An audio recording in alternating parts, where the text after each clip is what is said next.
નમસ્કાર મિત્રો, ગઈકાલે અધ્યાય 4ના અંતિમ શ્લોકમાં ભગવાને અર્જુનને અજ્ઞાનરૂપી સંશયને કાપીને યુદ્ધ માટે ઊભા થવાનો અમર સંદેશ આપ્યો હતો. આજે આપણે અધ્યાય 5 કર્મસન્ન્યાસ યોગના પ્રથમ શ્લોકની શરૂઆત કરી રહ્યા છીએ.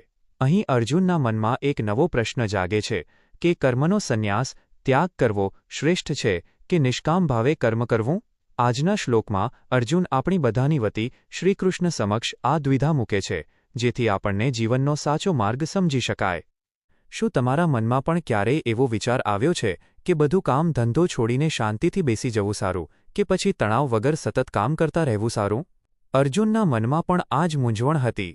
તેથી તે શ્રીકૃષ્ણને પૂછે છે કે આ બંનેમાંથી મારા માટે કયો માર્ગ સૌથી વધુ કલ્યાણકારી છે?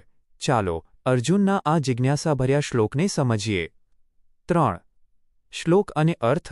સંન્યાસમ કર્માણા કૃષ્ણ પુનર્યોગમ ચ શંસસી યચ્છ્રેય એતયોરેકમ તન્મે બ્રૂહિ સુનિશ્ચિતમ. એક હે કૃષ્ણ, આપ એક તરફ કર્મોના સંન્યાસ ત્યાગની પ્રશંસા કરો છો અને બીજી તરફ કર્મોના યોગ નિષ્કામ કર્મની પ્રશંસા કરો છો. તેથી આ બંનેમાંથી જે માર્ગ મારા માટે સંપૂર્ણ રીતે કલ્યાણકારી અને શ્રેષ્ઠ હોય તે મને નિશ્ચિત કરીને કહો. પ્રશ્નો અને જવાબ. 1. આ શ્લોકમાં અર્જુન કયા બે માર્ગો વિશે શ્રીકૃષ્ણને પૂછે છે?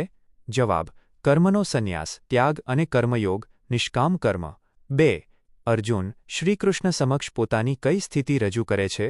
જવાબ: 2 માર્ગો વચ્ચેની દ્વિધા કે મૂંઝવણ. 3. અર્જુન પોતાના માટે કેવો માર્ગ બતાવવાની પ્રાર્થના કરે છે? જવાબ: જે સંપૂર્ણ રીતે કલ્યાણકારી અને શ્રેષ્ઠ હોય. 4. શ્લોકમાં અર્જુન શ્રીકૃષ્ણને કયા નામે સંબોધે છે? જવાબ: હે કૃષ્ણ. 5. અર્જુનના મતે શ્રીકૃષ્ણ કઈ બે બાબતોની પ્રશંસા કરતા લાગે છે? જવાબ: કર્મના ત્યાગની અને નિષ્કામ કર્મ કરવાની.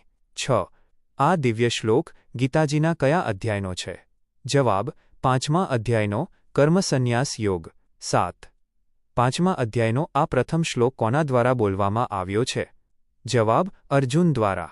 8. અર્જુન કેવા પ્રકારનો નિર્ણય ઈચ્છે છે? જવાબ: સુનિશ્ચિત અને સ્પષ્ટ નિર્ણય. 9. શ્રેય શબ્દનો આ શ્લોકમાં શો અર્થ થાય છે? જવાબ: પરમ કલ્યાણકારી માર્ગ. 10.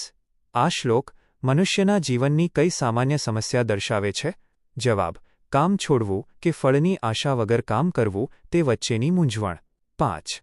જીવનનો ઉદ્દેશ કામ છોડી દેવું સારું કે કામ કરતા રહેવું સારું એવી શંકા છોડીને ઈશ્વર પર શ્રદ્ધા રાખી પોતાના રોજના કર્તવ્યો પૂરી જવાબદારીથી નિભાવવા.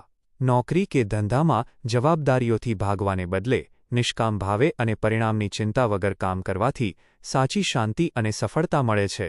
અભ્યાસ કે મહેનતથી ડરીને પીછેહટ કરવાને બદલે મૂંઝવણ દૂર કરી સ્પષ્ટ લક્ષ્ય સાથે આગળ વધવું એ જ સાચો યુવાધર્મ છે. 6.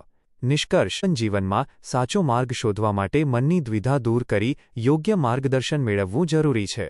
અર્જુનની આ દ્વિધા દૂર કરવા માટે હવે પછીના શ્લોકમાં ભગવાન શ્રીકૃષ્ણ સંન્યાસ અને કર્મયોગ બંનેનું રહસ્ય સ્પષ્ટ કરતા પોતાનો ચોક્કસ નિર્ણય બતાવશે. આજના આ ગીતાચિંતનમાં જોડાવા બદલ આપ સૌનો હૃદયપૂર્વક આભાર. જો આ વિચારો આપને ઉપયોગી લાગ્યા હોય તો આ વિડિયો તમારા પરિવારજનો અને મિત્રો સુધી જરૂર પહોંચાડજો. શ્રીમદ્ ભગવદ્ ગીતાના આગામી શ્લોક સાથે ફરી મળીશું.